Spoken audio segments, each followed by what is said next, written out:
Yes friends, तो अब हम बैंकिंग कंपनी में रिबेट ऑन बिल डिस्काउंटेड वाली इस प्रॉब्लम को सॉल्व करेंगे। पढ़ते हैं। On 31st March uncertain bank had a balance of ₹9 crore in rebate on bill discounted account. During the year uncertain bank discounted bills of exchange 4,000 crore, charging interest eight 18%. The average period of discounting is 73 days. Of these bills, 600 crore were due for realization from the acceptance after 31st March. Average period outstanding after 31st March being 36.5 days. मतलब इसमें से 36.5 days बाद में मतलब वो fall कर रहे हैं। Uncertain bank ask you to pass general entries and show the ledger account pertains to this. तो फ्रेंड्स, आपको समझ आ गया कि आपके पास ओपनिंग बैलेंस आपके पास दिया हुआ है। कुछ वर्किंग नोट्स बना लेते हैं।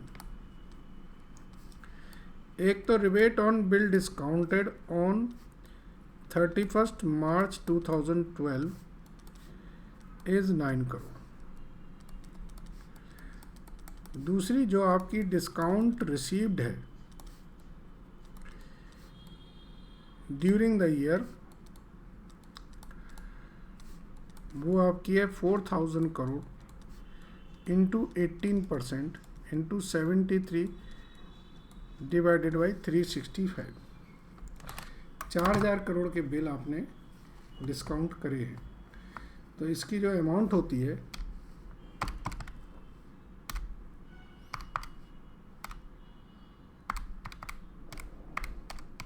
This comes to 144 crore. ठीक है जी। चलिए, तीसरा rebate on bill discounted on 31st मार्च 2013 निकालना है।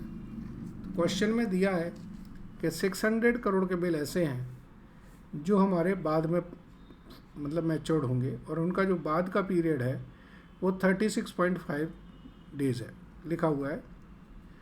ऑफ दीज बिल्स, ये पढ़ो, 600 crore were due for realization from the acceptor after 31st मार्च।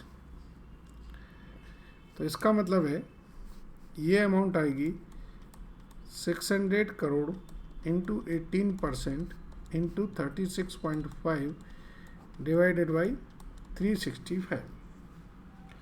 ठीक है। सो ये अमाउंट आएगी आपकी 10.8 करोड़। 10.8 करोड़ है, ये पॉइंट लगा इसमें। तो अब हमसे पूछा है कि आप पहले तो जनरल एंट्रीज बनाइए और फिर लेजर बनाइए। चलिए, तो हम पहले जनरल एंट्रीज बना देंगे और फिर लेजर बनाएंगे।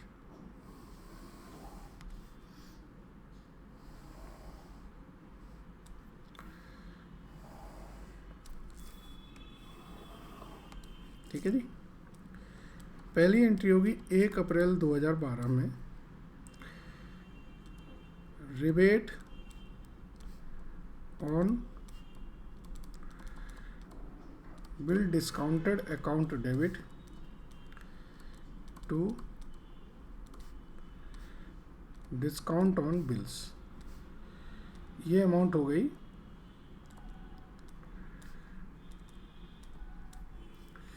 9 रुपये से। ठीक है जी। इसके बाद फाइनेंशियल ईयर 12-13 पूरे साल में आपने जो बिल परचेज एंड डिस्काउंट किए उसकी एंट्री होगी bill purchased and discounted account debit. कितने के? 4,000 के। पेमेंट करी आपने क्लाइंट अकाउंट्स में और to discount on bills.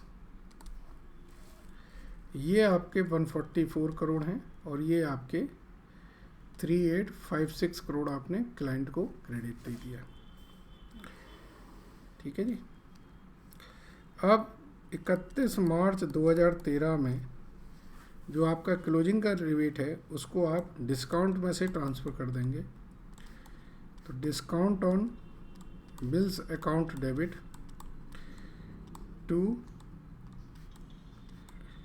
Rebate on bills discounted, ये 10 रुपये 80 पैसे का ये आप हटा देंगे। और लास्ट 31 मार्च 2013 को जो डिस्काउंट ऑन बिल्स में बैलेंस बचा है उसको आप ट्रांसफ़र कर देंगे P&L में। So discount on bills account debit to profit and loss account. 9 + 144 minus 10.8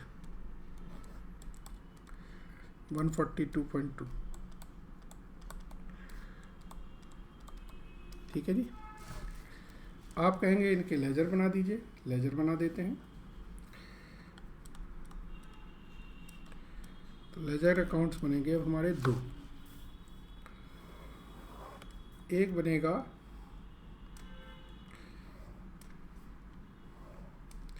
discount on bills का,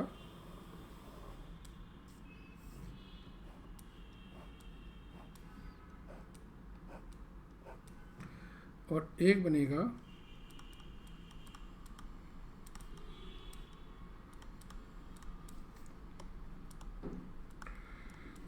रिबेट ऑन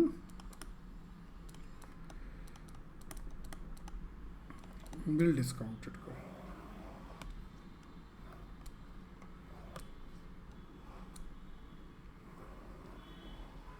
ठीक है जी। रिबेट ऑन बिल डिस्काउंटेड का आपके पास 1 अप्रैल 2012 का बैलेंस ब्रॉट डाउन था 9 का। इसे आपने ट्रांसफ़र कर दिया